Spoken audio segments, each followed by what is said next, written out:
In today's video, I'm going to teach you how to put social media links in Dorik. By the end, you'll have clean, clickable social icons on your page that lead visitors straight to your profiles.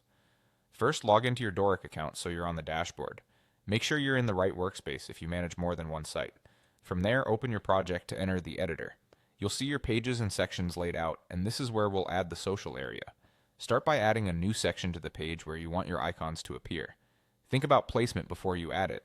Most sites put social links in the footer or near a contact area, but you can place them anywhere that supports your design. Once you've created the section, give it a little breathing room so the icons won't feel cramped when we add them. Inside that section, add a container. The container keeps your layout neat and responsive, which helps the icons align properly on different screen sizes. If your design uses a grid or a specific width, match your container settings to keep everything consistent. Next, add a new element inside the container. Use the element panel's search to find social icons quickly, then select it. Dorik will drop in a set of default icons to get you started. This is just a placeholder until we connect your real links. Click the social icons element to open the settings panel on the right.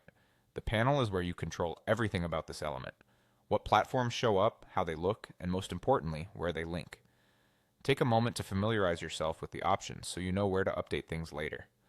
Now select each social media item you want to use and add the link to your profile.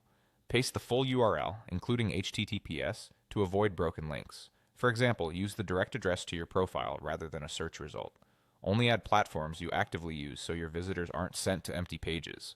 If a platform appears that you don't need, simply leave it unlinked or switch to one you do use. As you go, check for typos and make sure each link points to the correct profile or page.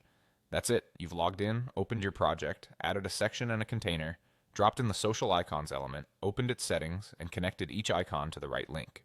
With those steps, your social media links are ready for visitors to click.